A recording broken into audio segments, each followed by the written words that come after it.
Good day, everyone. I am Amana Chidima. Welcome to the first episode of the Free Tribe Network Unspoken series, where we speak the unspoken and challenge the awoken. Free Tribe Network is a non-profit organization that promotes reproductive wellness, encourages health-seeking and reporting behaviors, and provides support to improve reproductive health and family well-being. Today is World Mental Health Day, and we'll be discussing a critical topic: mental health, work culture, and sexual harassment. Some say this issue is over-discussed or biased towards women, but it's still happening. And the increasing economic pressures, workplace culture often become more toxic. Inappropriate sexual behavior tends to rise along with it, often dismissed as "I was just joking." Before we start, I am excited to announce this is our very first podcast. We will be releasing new episodes every week from today onward. So stay tuned for more conversation on health, wellness, and much more. Today, I am joined by two incredible guests. We have Dr. Fashiko. Is a medical doctor currently specializing in critical care medicine. He is a passionate health advocate. He is dedicated to addressing socio-demographic factors that affect health outcomes. Dr. Fashiko is the current co-founder of Medical Transformers Group (MTG), a platform that promotes health awareness and innovation in healthcare through social media. He is a member of Adolphic, an NGO that focuses on adolescent reproductive health and rights, and a research contributor at OA Initiative, an NGO dedicated to sickle cell advocacy. Thank you for being here. Thank you very much for having me. Next, we have Goodness Chukwedo. She is a charity enthusiast, passionate about guiding young adults in recovering their purpose and striving early in life. She is the visionary behind the Expression Hub, a growing social media organization, and serves as a creative director for the faith-based organization promoting charity, awareness, and acceptance through journaling. Thank you both for joining us today. We're honored to have you. Thank you for accepting our invitation. It's a pleasure. It's a pleasure. So I just want to put this out first. So before coming, I asked, what is the dress code? Somebody said, dress fine. And then only for me to dress fine. And I'm saying I'm too fine. So whoever will be listening, just help us clarify whether I overdid it, looking at how things are, or whether it's just something that's okay. I'm looking okay. Just clear that. I just want to put that out there before we continue. Please, moderators, continue. Then I would like to point out that can we see this gold here? This gold here, like just this gold enough is too fine. Okay, it's but all right. We're not going to still, because we're talking about mental health. We're not talking about beautiful people. So this podcast is like a chat room. That's what we're doing right now, where you can freely discuss important health and wellness issue without formalities. We're not fancy for anybody. Today's conversation, like I said, is mental health and work culture. Mental health, work culture, and sexual harassment. So let us start, right? You ready? Sure. So let's go to the first story, because we got people to send their stories concerning this topic. So as we're asking our questions, we'll just be shooting some stories, because we need to blend all this theory with practical stuff. Yeah.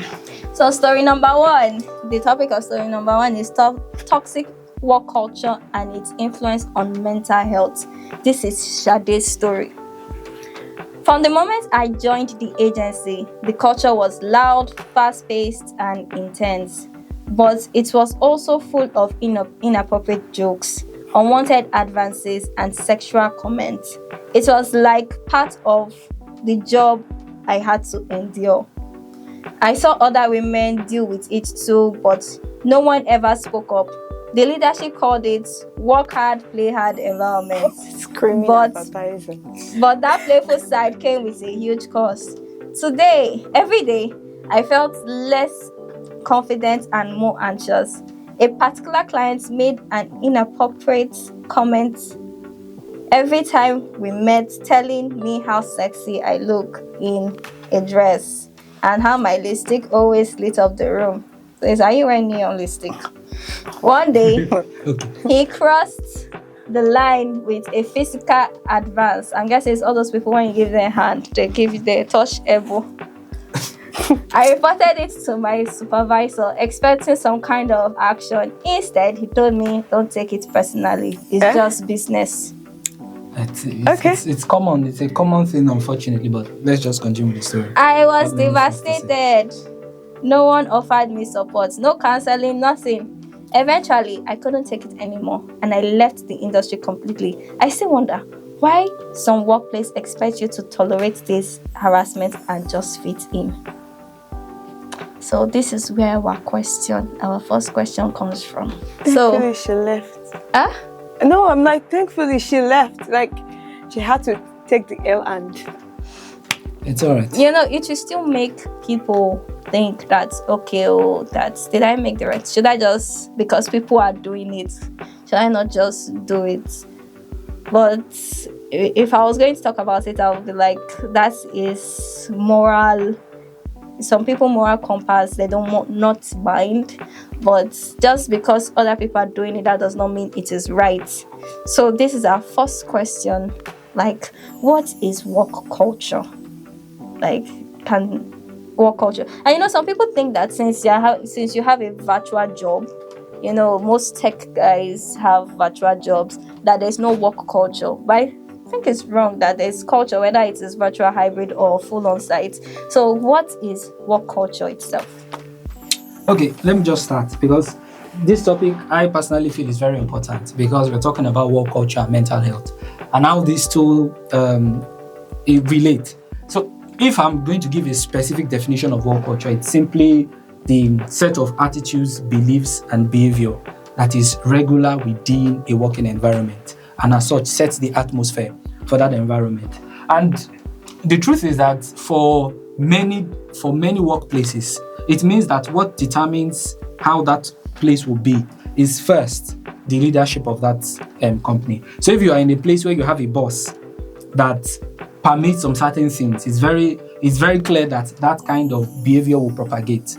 So the leadership ultimately sets the tone. But like, if you remember what was said about my profile, is that I'm very passionate about social demographics and how it affects health in general. The second thing that we have to say about what culture is that what culture is a reflection of the society at large. So we are currently seeing a dynamic or a consistent change in work culture as a whole. But it's very important that we understand that there are some things that are persistent, because those are the things that are dependent on our human psychology and our tendencies. And so we will continue to see a lot of interplay between work culture and mental health. I'm sure we'll have more questions and we'll talk about this, but let Goodness talk. So let me just chip in one or two. You spoke about work culture being like the beliefs, and I totally agree with you. Like, it's what sets the pace of relationships, be it virtual, be it physical, right? There are things that when it's in place, it just has a way of setting the ambience of that environment, right? If you see that the top level management, they are not so respectful with the way they talk, they can be abusive or, let's say, insultive because of they're up there, and their middle level staff here. So some of them, they tend to be insultive in the way they address the lower staff. So with that, people know that in this work culture, anything goes to an extent. They know what is applicable. So even if it does not have direct impact on the top level management, it happens within the cadre of the middle level staff. So it goes a long way with setting the tone of the work environment. So yeah, I totally agree with what you were saying, that you said work culture has to do with the belief system of the organization. So yeah, that really goes a long way to the things that you expect in that environment. So there are places where the top level management, they speak so insultively to those at the middle level, and that impacts on the way the people on the staff on the middle level, they interact with one another, right? So organizations like that, you find out that setting, there's some sort of favoritism applicable to some people. The top level management, they have some sort of love for them, while others, maybe for whatsoever reason, that maybe some things don't just align with their own personal preference. So it affects the way they relate with these other staff members. So things like that, it shouldn't be obtainable, because it has a very large impact in the minds of people, in the minds of the staff. Now, Shade really tried. I must say that Shade really tried, because you won't tell me that, you won't give me certain things, something that I would not take at home. I'm loved at home, for one, right? I will now go out to work. I am giving you value. Obviously, I'm offering you value for you to pay me in return. I deserve it, yeah? So if I am offering you value and you're giving me such treatment, it's obvious that you don't want this kind of relationship. So settings like that, I'm not sure I would have been there for as long as Shade was. Shade is a truthfully. Well, she is, I would say so. But again, the problem, and that is what has been a major issue for me. Now, Shade has done the right thing. Yeah, sure. And she has decided to leave. She has left. Oh, okay, yes, she has left.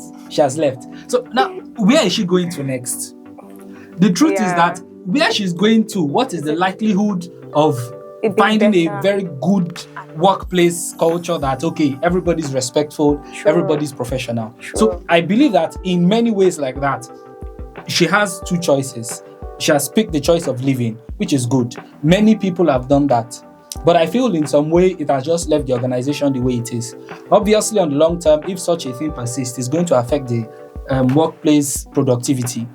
So, but if we are looking at, and I'm sure we'll get to that, while some of these things persist, is because the average person chooses to leave rather than fight.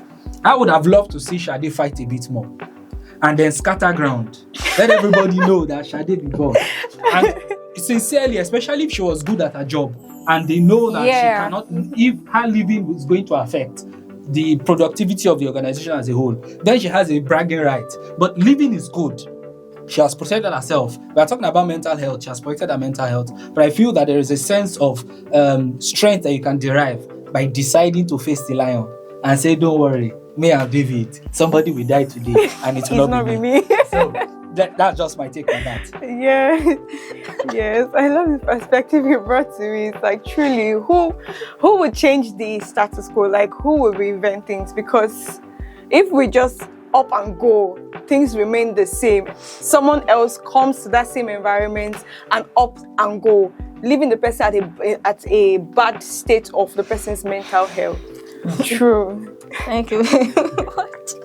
So, Shade, if you find yourself in that kind of work culture again, become a lioness. If you can, it's not compulsory. Bite everybody. If you can, you must fight for what is good. That's just my own take. It's good to protect yourself, but it's better to fight and protect others. Yeah, sure. I agree. Okay, let's go to the next one. So we are going to the second story. Stories are plenty today. Anyway, it's a very interesting topic, so I expect such things. All right. Our second story is stress, isolation, following workplace harassment. This is Rebecca's story. Rebecca. Hi, my name is Becca. I work with a major fintech company in Nigeria. When I first got the job, I thought it would be great. It would be a great opportunity for growth. Everything seems new and exciting, which it was. Oh, wow. But soon, after I started, a senior colleague started making inappropriate comments about my appearance, starting with my nose. I have a big nose. Oh, some of us do. Okay. I'm not sure. You know, for some men, people do. For men, it is different for men than for women. Yeah, actually. Okay. No, it's different to have pointed. I have pointed nose. So Thank do you. I. Okay. Yes, you do. But there's a difference between having pointed nose and big nose. Oh, Yeah. wait. Let That's us body agree to shaming. disagree. It's all right. Please move on. Okay. At first, I brushed it off, hoping it would stop, but it didn't. I reported to HR, but nothing happened. They said they will look into it. But a few weeks has passed, and the situation remained the same. Now it feels like everyone is joining in on the joke. I can ignore one person, but hearing compliments from people from multiple people, especially during disagreements, is unsettling. Like when you're talking and the person's like, is it not you that have big nose like this? Okay. What is your nose doing in my business? Stop buck nose and Okay, things well, like that. That can be quite hurtful. If you Yeah. look at it. Yeah, that's now if, in the workplace, in any workplace, misunderstanding happens, true. Yeah. But it's becoming difficult to stand up for myself. Maybe it's because I've let it go on for a long time. If I start raising objection now, I fear I will come across as a bad person. Like, they carry joke anymore. I started avoiding conversations beyond hello, good morning. And I only talk to my seat partner, who usually stands up for me. However, to advance my career, you need to build relationship. Yes. Okay. You need to collaborate with colleagues. Now, what can I do? Do I start like, hey, what you're saying? Like, stop. Like, I don't like this joke. After how many weeks have passed or how many months have passed? So what should she do? Okay. So for me, I think there are two things she could do. Right. Let me just bring a backstory to what I want to say. While growing up, my siblings always made jest of me that I had bulgy eyes. And Your eyes is fine. I know, eyes. see, my eyes are dazzling. Again. So Sorry. yes. So it always made me feel bad. And to put things in context, they don't say I have bulgy eyes. They will either say agbalumo or they will say onions, right? And they like, it was something of fun, major fun. When you grow up amongst guys, you expect things like that. Like for my age grade, you get. So it got to a point that I always got annoyed. Consistently, I was always annoyed until one of my aunts, she spoke to me and she was like, your eyes are really beautiful.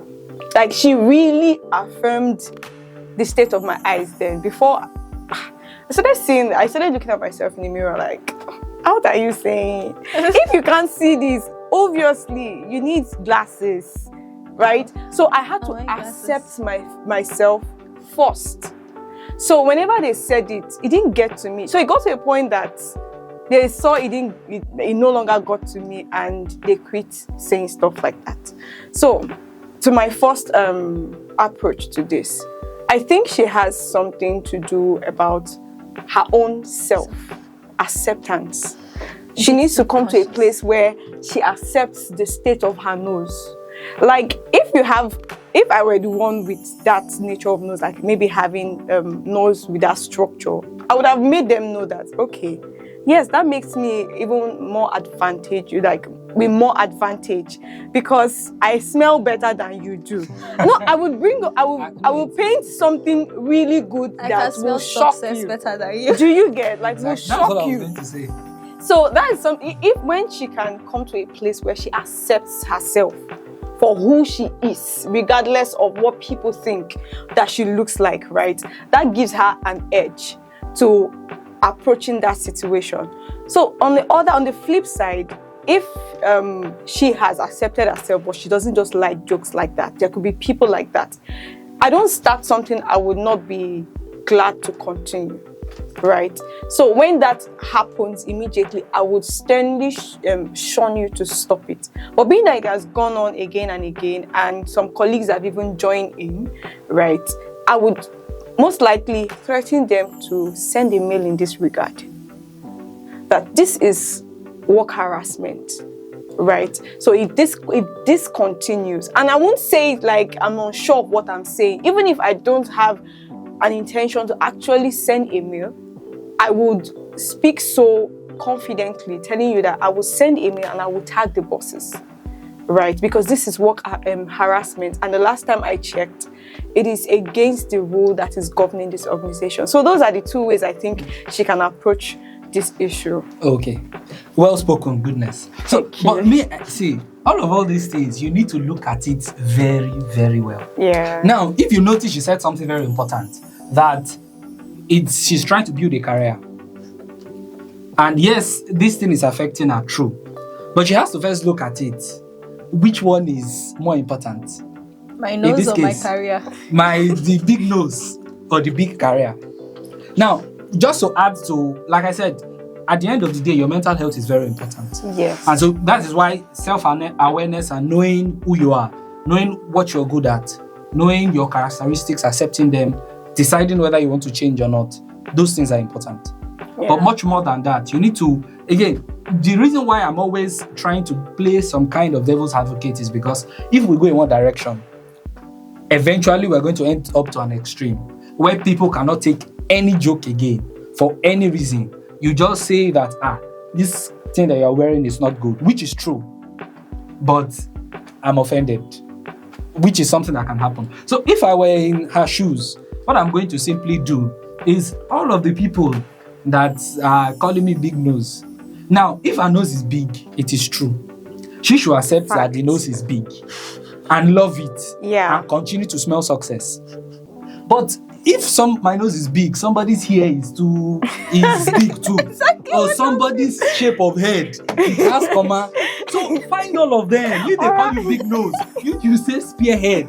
If they say your gut is too sharp, are you sure you are not injuring somebody at the back when you enter bus? Oh my God. When that banter is there, eventually what it's going to do is going to deter them a bit. Because at the very least, they will feel what you feel. Since, again, everybody's just making light jokes. And at the end of the day, it's also going to give you some confidence that, yes, if you are going to do that, that's no problem. You understand? Mm-hmm. And that way, anyway, it depends on who you're talking to. If it's your boss that is calling you, your nose is big. There's a way you say it politely. And say, oh, God, you too, you should check your head. Have you looked at the mirror recently? You understand? But without having to sacrifice your career. Because one of the things that I've discovered that people do is they attack such quote unquote light jokes that affect them too aggressively. And what happens is that everybody feels like this person doesn't know how to take a joke. Now it affects you, so you shouldn't just let it go. But if you push everyone away too far, they are just going to be like, this person doesn't, and everybody leaves. And the truth is that unfortunately in this world, connection is important. Yeah. And unfortunately, some people that you have to make connection with, their brain, it has where it's going to. But you have to at least assist them until you have met them, surpass them. But until then, please, again, life is not easy. I must realize that. To note, we are not encouraging that body shaming. you Yes. body shame. Yeah. It's not body shame. We are not we're encouraging you body shame. Yes, please. Joke, but do not insult people. Exactly. Yeah. So she is now, it's looking as if they are starting to insult her. They are probably saying that, oh, this one will not talk. So they are looking for somebody that they will use for a ride. Exactly. And she has, in the way I'm looking at it, they have won because now she's not talking to anybody. So for her to push herself back, she has to see it as a joke and joke back. Yeah. Not being insulted because she has to be better than them. Yes, definitely. But then she still has to play the game and win because she got the nose for success. Yes, as one of my friends always say, the game is the game. So, Okay. But, so now, this story actually leads to a question. Okay. What is the correlation between toxic workplace and increase in sexual harassment? This is for goodness. okay, goodness, go first. Okay. Relationship between toxic workplace and increase in sexual harassment. So personally, I really don't see a direct correlation, right, with sexual harassment, because it's very possible, or probably because I've not experienced or known anyone that has experienced such directly. Do you get? So relating toxicity in workplace and sexual harassment, it doesn't always happen. It's very possible that, yes, the place is very toxic, but it leads to mind pressure, a lot of mind pressure, and that happens most of the time. Like in most of the workplaces, in most organizations in this country, if I would say, because one person or the other have a story to tell about workplace toxicity and what the impact it has on the mind. So for harassment, it most likely can lead to it if that's a culture there. If that's a culture that is accepted there, like they make unnecessary sexual jokes and stuff like that. When it's now mixed with this toxic feel, it's very easy for someone that is quiet, maybe an introvert. When it's toxic, the person is withdrawn, then the predator is very easy for that predator to start asking things that the person doesn't want to give. Do you get? So that's my take on it. Okay. So again, that's quite, and I quite agree with you. So the first thing we have to first decide, what is toxic culture? When do we say a culture is toxic? Yeah. Because again, we are living in an environment where there are a lot of nuances to these things, and people have started to take a disciplined environment to become a toxic environment. Yeah. So we need to first clearly define what a toxic culture is. And my definition is a toxic culture is a form of work culture that directly or negatively affects the mental health and productivity of all workers involved, or the majority of the workers involved. Because you must realize that for a culture to be toxic, there are the perpetrators and there are the recipients. Now, the perpetrators will be like, work is fine.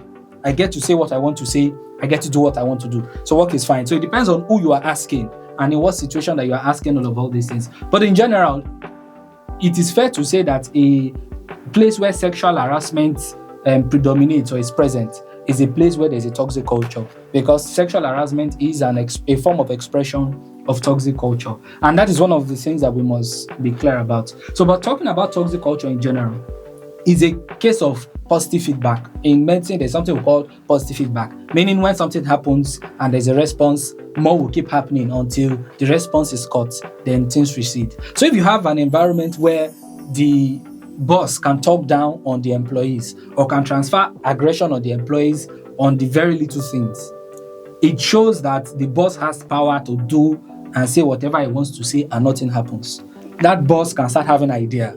Maybe, for example, he has been working with a lot of guys. He has been harassing them before. And then a lady. Now, I'm the guy in this place. So it's only fair that I flip it. You have boss lady. She has been working with women and has been harassing all of them before. And then one fine guy. Because usually there's always a trigger to when there's a existing work culture and then it leads to sexual harassment. There's a fine guy that comes, that is fresh, that he looks as if he has never worked in his life. That he only receives 8 to 10 a.m. sun. After that, he enters the house for vitamin D. It becomes easy for that kind of boss to have an idea, whether it's a male or a female that is the recipient. And I feel that is the way that it can promote work culture, as opposed to a place where there is proper professionalism, where everybody respects each other. That forms a general deterrent that, okay, I know that if I say some things and it gets too far, there is a natural response that everybody will have that is going to affect me negatively. And I feel that's where we see the connection. So this is my question. Okay. A workplace that has poor structure, like Yes. poor organization structure, Yes. or should I say weak organization structure, like this week we are doing this, then next week we're doing something else, then next week we're doing something else, or somebody that is supposed to be head of PR is doing HR job, Yes. and HR is doing administration job. In a workplace like that kind of work structure, is it a toxic work culture? It is. That's why in my definition I said any form of activity that affects the mental health and productivity of the workers. Because if, for example, my career path, where what I applied for, and I know someone like that when the person was applying as working in sustainability, and the person gets there, starts working, all of a sudden they added social media to the work. Oh yeah, be running social media, no problem. But this is why I came. okay, I know we have a second company at the back that the owner of the company is also running. Take this extra job that does not relate to the person. So what you start to find is decreased job satisfaction, especially if the person is very passionate about what the career that the person exactly. So what you are going to start having is some form of resentment, some form of okay, it seems like maybe because I'm doing my job a little bit too well, so you are giving me extra work. So let's do what is needed. Let's reduce productivity so that I can annoy them enough to push it to the people that are supposed to do it. Or maybe, like in that case, they were supposed to hire a social media manager. But because, okay, just try it, she was doing it well, they decided to, okay, no problem. No increase in salary, no remuneration. Just add it to the work, you'll be all right. So definitely is a toxic culture. And they always come with this that you have transferable skills. Exactly. That was the word. You will learn it. You don't know when you will need it in the future. As if that one will pay the bills or will reduce the work stress. Thank you so very much for clarifying that. So our third story. This is Elizabeth's story. Hello, I'm Elizabeth. I work in the real estate space as a content writer and social media manager. My role requires me to work closely with the graphic designer. He's cool, but he's quite liberal with his choice of words. One day, while we were working together, having a casual conversation, he said something very inappropriate. At first, I brushed it off as him being vulgar. I don't like vulgar people. Okay. But it started to bother me later. So I spoke to him about it. Unfortunately, the conversation did not go well. He took it as if I was accusing him of something like harassment. He explained what he meant by the comments and accused me of having a spoiled mind. So I dropped the conversation. I expected that he would not talk to me for the next few days, like feeling, that kind of behavior. But it's almost a month now. He's still not responding to me, even about work. I don't mind him not being casual with me. Honestly, it's a bit of a relief, but his childish behavior is affecting my work. I have spoken to my HOD. She said she will talk to him because he tends to talk too much. But the situation remains the same. What should I do now? Again, see, work aside, I think that, again, I would just want to say this. I don't know how organizations keep people that don't work. That still surprises me. Because if you've spoken to HR about this, I'm coming to Elizabeth's story in and of itself. That's that. If I have a company, my workers will be very few. You mess up too much, go, next person. But then I understand, even finding good workers is a problem. But back to Elizabeth's story. Now, it's not an accusation of, are you accusing me of sexual harassment? It is sexual harassment. What is the definition of sexual harassment? Is an unwelcomed sexual advance or sexual behavior that is directed towards somebody. So the fact that he said something that is sexually related, but it was unwelcomed, that is the definition of sexual harassment. Obviously, I feel that the term is quite broad for the gravity of the words that are combined together, meaning sexual and harassment. But that's the definition of sexual harassment. So she was harassed by that definition from WHO. So, but again, if you feel you are uncomfortable with something, it's good and it's nice that you can speak to somebody about it. Yes, speak up. So she has done the right thing. And again, I prefer to fight if I'm willing to fight till the end. The guy is clearly mature. It's like a life fight. No, if it's good to be passive. I like to avoid conflict, but I fight when it's necessary. Yeah. So again, the word cool and whatever way she described him, but that's not a cool person. It's not. Somebody that can just switch that quickly is not a cool person at all. He has never been. He just appears to be. So I feel that she has done what is right. Let her just continue to bring it up with HR. If they are not saying anything, escalate. Because there's a second possibility. She doesn't deliver on work and she gets blamed for it. It will affect her.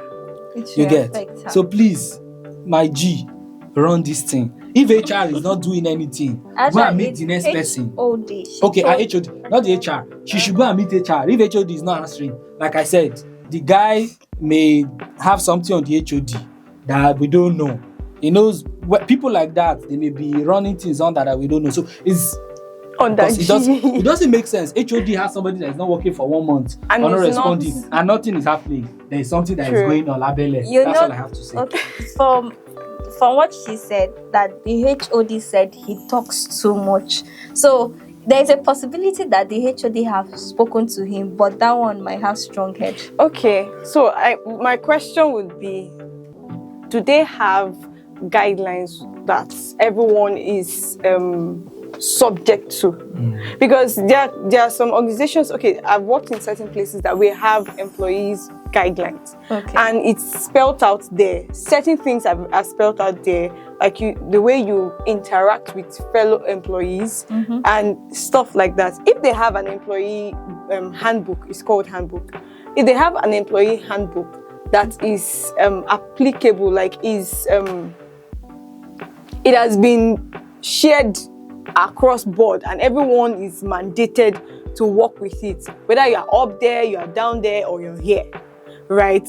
I feel that's a good ground for the HOD to sanction him in the best way that will bring discipline to the case. Because social media, you have clients.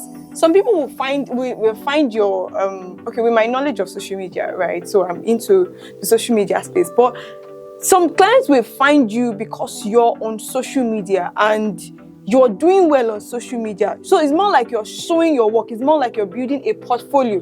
So this is someone here that is not helping that vision, that goal of your business. And every business is out there to make profit, to make sales. Real estate, are you kidding me? People basically buy or would reach out to you based on credibility. How do you gain credibility for a real estate company, right? Your social media, and this is someone that is hindering that from happening. So that the HOD is talking to, that's too much talk, in my own opinion. That's too much talk. You sanction this person, like the person knows that this is work. It's not some playground. It's not your home, or it's not just some gathering that you're... Because she said childish behavior. It's very possible that he just had the privilege of working there, but he's a child at mind, right? So certain things should be mandated. Certain things should be put out there as instructions, as guiding rules, to be able to like put in everyone's mind that this is the culture that is operated here. Yeah. And this is not acceptable. Because if today he's doing this, right, when another person does another thing, would they be able to sanction another person? And if they sanction that person, they'll be like, why did you let this guy go? You let his own issues slide, but you're sanctioning me. Like, oh, you hate me, right? Just put it out there. Stuff like that. That's fine. Don't let it get to where they sanction you. Elizabeth, if you're listening, this is what I would advise. 1 month has passed. I know you have been good, you have been polite. Sorry. You have spoken to the guy, he did not respond. You have spoken to HOD, he did not I don't respond. even think Elizabeth should apologize. No, there's no apology there. No. Go and text him again. Guy, you have done this work. Send it on WhatsApp. Don't call, so that there is evidence. This. Yeah. Maybe you can do 1 week. Send again, in case if there's no response. But if you get a nice response, hold that one. Go and meet your HOD. Or I know things like that, they have general meeting where they meet, like stand-up talk. meeting. Yeah, all those things. Stand up, sprint, everything. Yeah. And then let everybody, there's a way you can say something in a kind of setting where nobody will be able to quickly sweep it under. Yeah. Be polite, be calm, be nice. You understand? But let everybody know and bring it out that I'm trying to do the best that I can, but somebody is letting me not do it. Evidence. Now, you may risk everybody hating you, so you need to do background check. So you're calling me out, right? Exactly. And be sure that the guy is not the son of the owner of the company, so that you know your approach. But once you have found out that it's just pure negligence on the part of maybe the HOD, or the HOD has spoken to the guy, then escalate matters. Anonymous messages can go to somebody because you are in your right. This person is affecting your work. So please take it up. politely, of course, but take it up. That's So all I have want say. to add something. So this thing, it boils down to work culture. It's very possible that maybe senior managers or like in the company, they portray things like this. Yes, that's that would also have true. given him the audacity to do such. Because I'm trying not to, but I think I should just put it out there. So I've worked in a particular place, or I recently worked in a particular place where senior management would use insultive words at times, or will speak to you so disrespectfully on a stand-up call, because it was a remote job. On a stand-up call. Wow. Yes. So either we are having a brainstorm session, or we're having a quick call, or and she will speak, the owner of the company actually will speak to you so disrespectfully, regardless of who, right? Wow. She will tell you things like, What you I'm said not is ready. stupid. I'm not ready for all this rubbish. You don't tell me stuff like this, Okay. right? I've worked After under somebody you- like that before. After you just gave a response to a question she asked, so because she didn't hear what she wants to hear, Exactly. she calls it rubbish. There is another person that would refer to someone as stupid. Senior level managers, senior Wow. level management personnel. So in an environment like this, how do you think the middle and the lower, how do you think they would, one, there will be no form of confidence. Exactly. Two, people want to prove themselves. So it makes the work environment very toxic, because you're trying to prove like, I know what I'm doing, Yes. so that top level management would accord you some accolades like, yes, that's a good person, will award you the best staff of the month and stuff like that. You want to prove yourself, right? So it's so funny that something happened and they lost a client that I was handling, and I was laid off for it. Wow. Yes. And this is something that happened less than 3 weeks Wow. from now. So I was laid off for it.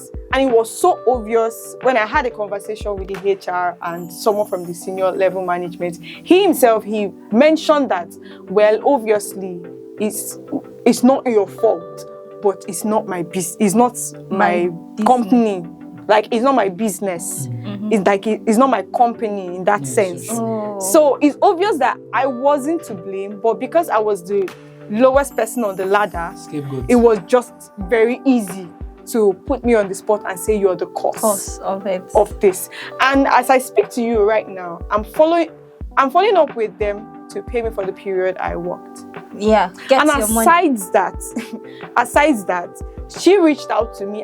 The same person that usually say stupid, I'm not ready for all this rubbish, and she said I was the reason why the clients left, when it was very obvious to every member of staff, because I always escalated on stand-up calls, so nobody will say, "You did not hear." So you know now you're shouting, "See, this is the issue, oh, they are complaining, oh," stuff like that. So everyone knew that I was unjustly laid off, without query, without warning. Throughout my stay. Do you get? So, and after I was laid off with immediate effect. I had to do a handover that same day. My official email address was disabled at 6 p.m. I was trying to access the work drive to get something for someone. So as at 6 p.m., when I checked, my official email was already disabled. Wait, same so day. They are that efficient in that part of their work. Do you get Amazing. how toxic that environment was? 2 days or 3 days after, she reaches out to me that, firstly, she guilt-tripped me that I didn't do proper handover. But I told her that, no, I did proper handover. You can confirm from the HR. Because after I did that, before my email was disabled, I told the HR that, please confirm with these people to be sure that, yes, I did, because I did. Okay, I already did handover to my colleague and to my line manager. So she said, okay, that was the last message I got from her. So I obviously did. But she reached out to me trying to guilt-trip me that I did not. So she went further to say if I could help them post or something, right? So I, as a good person, I did. See mistake. You are a See good person. mistake. You are a good all right. person. So I assisted them with that. Okay. And it's happened that up till now, they pay on the 1st of the next month. Yes, and sir. today is what? And they are yet to pay Of me. course. So things like that. Why? You're like, the culture of the company should be set, like the ball should be set rolling by top level. So it flows down and everyone knows that this is what is applicable. Yes, definitely. Please, ask for your money. Please. Make sure you collect your money. Definitely. In that That's kind good. of work environment, it reminds me of this particular saying that people do, like, the young shall grow and wicked the senior.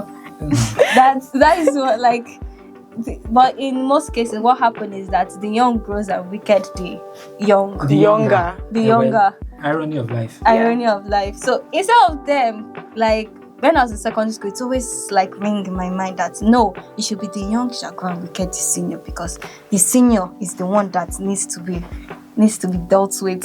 So, but there's no way you can senior pass Your senior. Yeah. It's a ladder that goes up, unless you want to do double promotion, and It's in possible. secondary school it did not happen. They will not give you double promotion.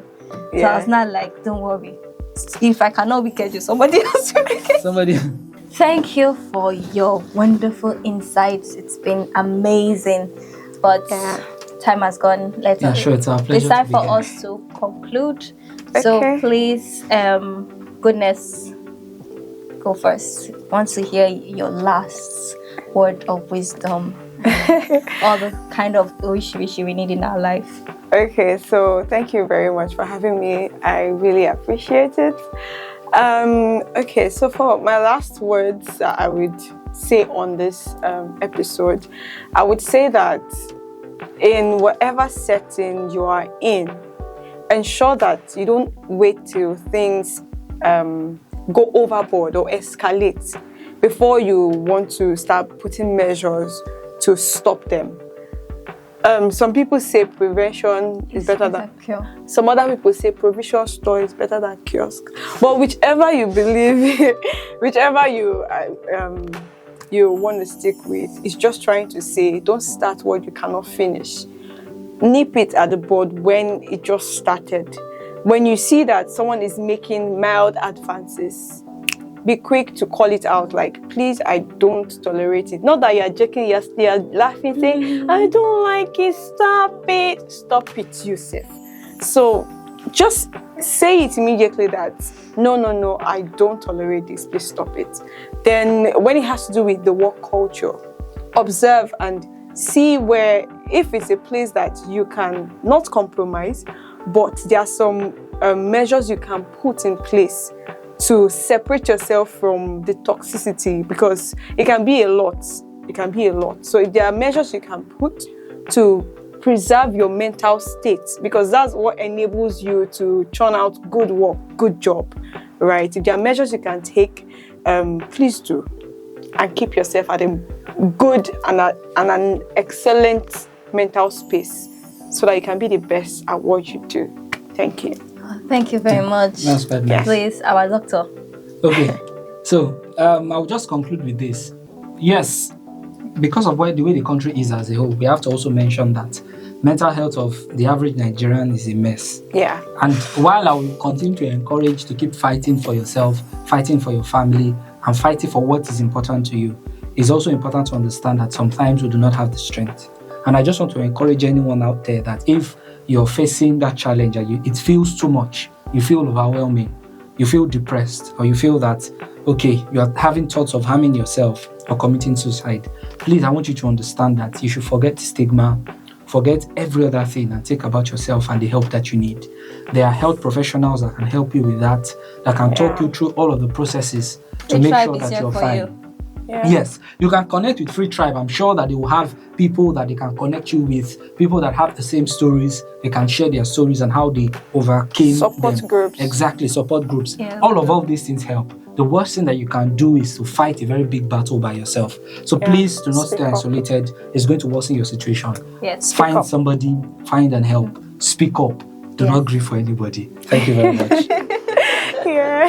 Yes, do not grieve for anybody. Keep your mind, keep your sanity, keep your being, like peace all around. So with this, we thank you for staying with us all through this hala hala hala hala hala, and thank you. We hope you join us next week because we're going to do another one, probably sweeter, smoother, fresher. Yes. Fresher. We are going to do this next week, so please join us next week. This is our first episode, so better things to come. Yeah. So have a wonderful World Mental Health Day. Yes. Like, keep this very well. Free Tribe is here for anything you need concerning your mental health and any question concerning any sexual harassment and sexual reproductive health. We are here for you. Thank you so much for coming. You're welcome. We are so glad that we had this whole vibe and everything. You guys are awesome. Thank you very much. So thank you for joining us. See you next week. Thank you. Bye. Bye.